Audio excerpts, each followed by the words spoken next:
Magandang araw po sa inyo dyan, mga kapatid. Ako po ay nagagalak na bumati sa inyo sa inyong ikatatlong taong pagdiriwang ng gawain po dyan sa inyo pong lugar.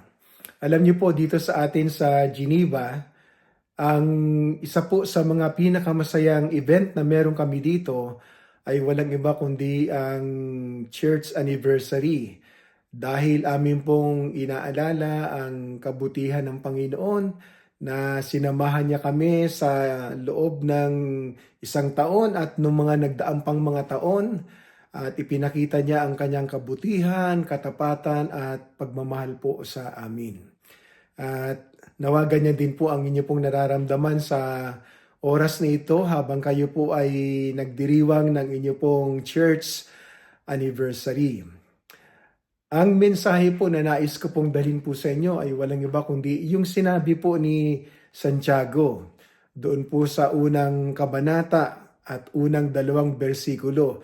Sabi po doon ni Santiago, mga kapatid, magalak kayo kapag kayo ay dumaranas ng sari-saring mga pagsubok sa buhay. Okay, yan po ang isa sa mga gusto kong talata dahil ito po ang realidad ng buhay ng isang tao, ng isang Kristiyano. Tayo po ay hindi problem-proof. Tayo po ay magkaminsan dumadaan sa iba't ibang sitwasyon sa buhay. At dahil po dito, kakailanganin po natin ang lakas na nanggagaling sa Panginoon at ang kanyang mayamang biyaya. At ang sabi po doon ni Santiago, magalak kayo. Sino po bang nagagalak dito kapag may problema? Di ba? Ang normal po na pagharap natin dyan, tayo po ay nalulungkot, tayo po ay nababalisa. Pero doon sa sinabi po ni Apostol Santiago, ipinapakita niya doon na merong layunin ang Panginoon kung bakit nangyayari ito sa ating pong mga buhay. Dahil ang mga pagsubok ay isa sa mga kaparaanan ng Panginoon para tignan kung tunay po ang ating pananampalataya. And at the same time po, ito rin po ang kaparaanan po ng ating Panginoon upang pagtibayin tayo. Kaya kapag malagpasan po natin ang mga pagsubok sa buhay, mula po sa grasya at biyaya, grasya at pag-ibig po ng ating Panginoon, mas lalo po tayong lumalakas sa ating pong pananampalataya. Ako po ay aware na nito pong nakaraang mga panahon, sunod-sunod po ang bagyo sa ating pong bansa. Halos 3, 4 yata pong bagyo ang magkakasunod na dumaan sa atin sa loob lamang po ng ilang panahon. At ang sabi po ng Pag-asa, meron pa hong posibleng darating itong Disyembre ang 2 pang bagyo. Kaya pag meron pong bagyong dumarating, ang isa po sa mga napakagandang gagawin po ng isang tao ay walang iba kundi paghandaan niya ito.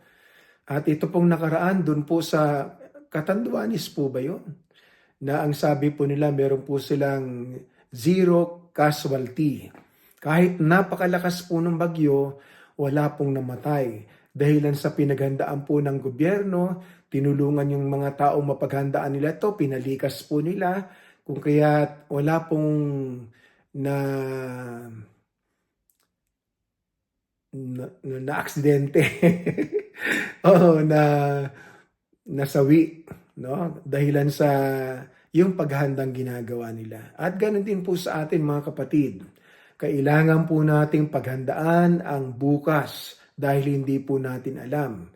At ang paghahanda na po pwede po natin gawin ay walang iba kundi magpakalakas po tayo sa Panginoon. At yan po ay nangyayari po sa ating pong pakikinig ng salita ng Panginoon. Habang pinakikinggan po natin ang salita ng Panginoon, lumalakas po yung ating pananampalataya dahil sa ito ang tools na ginagamit ng Panginoon para magkaroon tayo ng isang matibay at di natitinag na pananampalataya ng kahit anong bagyo sa buhay.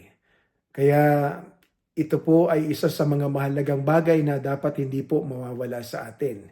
At ang pangalawa po ay ang patuloy pong pananalangin.